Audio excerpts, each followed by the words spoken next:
नमस्कार मैत्रिणींनो, श्री स्वामी समर्थ. आज मी तुम्हाला एक अशी हृदयस्पर्शी आणि प्रेरणादायी कथा सांगणार आहे, जी ऐकल्यानंतर तुमचा स्वतःवरचा विश्वास आणखीन दृढ होईल.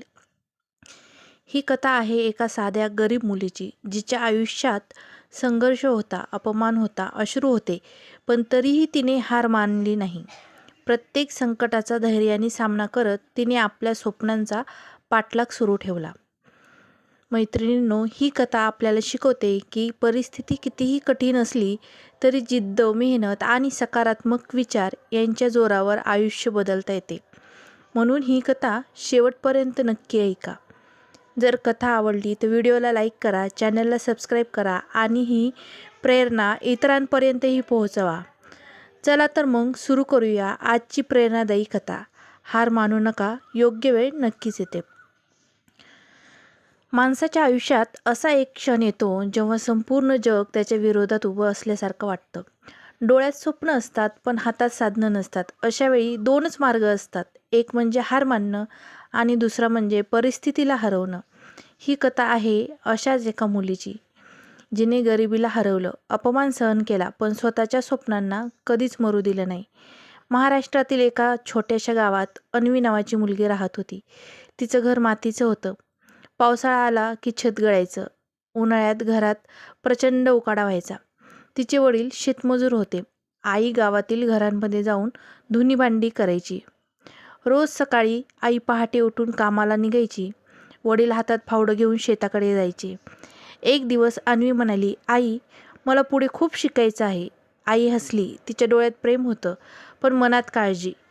बाळा, आम्ही गरीब आहोत, पण तुझ्या स्वप्नांना गरीब होऊ देणार नाही. हे ऐकून अन्वीच्या डोळ्यात पाणी आलं. शाळेत ती खूप हुशार होती, पण तिचे कपडे जुने होते, बूट फाटलेले होते. काही मुलं तिची चेष्टा करायची. अगं, एवढी गरीब, तू काय मोठी होणार?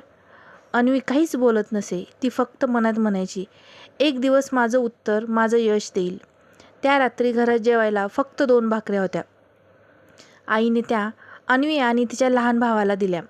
अन्वी म्हणाली, आई, तू खाणार नाहीस?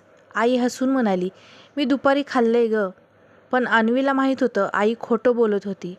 त्या रात्री ती झोपली नाही. तिने स्वतःशी एक वचन घेतलं, मी शिकेन, खूप शिकेन आणि आईबाबांना पुन्हा कधीही उपाशी झोपू देणार नाही. दुसऱ्या दिवशी शाळेत मुख्याध्यापकांनी जाहीर केलं, तालुकास्तरीय शिष्यवृत्ती परीक्षा होणार आहे. जो विद्यार्थी उत्तीर्ण होईल त्याच्या पुढच्या शिक्षणाचा खर्च मिळू शकतो. त्याला पुढील शिक्षणाचा खर्च मिळू शकतो. अन्वीच्या मनात आशेचा एक किरण चमकला. ती धावत घरी आली. आई, ही परीक्षा मी पास झाले तर माझं शिक्षण सुरू राहू शकतं. आईने तिच्या डोक्यावर हात ठेवला. मन लावून अभ्यास कर, मेहनत कधीच वाया जात नाही. त्या दिवसापासून अन्वीचा संघर्ष सुरू झाला. घरात वीज नव्हती. रात्री ती गावातील मंदिराजवळच्या दिव्याखाली बसून अभ्यास करू लागली. थंडी असो, पाऊस असो किंवा डासांचा त्रास, ती रोज अभ्यास करत राहिली. गावातील काही लोक म्हणायचे, मुलींनी एवढं शिकून काय उपयोग, शेवटी लग्नच करायचं आहे ना. अन्वी फक्त हसत असे, कारण तिला माहिती होतं लोकांचं काम बोलणं असतं आणि यशाचं काम उत्तर देणं असतं. परीक्षेला अवघे 10 दिवस उरले होते, पण अचानक तिच्या वडिलांची तब्येत बिघडली. घरातील कमाई थांबली आणि अन्वीसमोर आयुष्यातील सर्वात मोठं संकट उभं राहिलं. पुढे काय होईल? अन्वी तिचं स्वप्न जपू शकेल की परिस्थितीची तिची स्वप्न हिरावून घेईल? याची उत्तरं पुढील भागात पाहूया. यातून आपल्याला काय संदेश मिळतो तर परिस्थिती कितीही कठीण असली तरी हार मानू नका. प्रत्येक संकट तुम्हाला अधिक मजबूत बनवत असतं. तुमची मेहनत आणि चिकाटीच एक दिवस तुमच्या यशाची ओळख बनेल.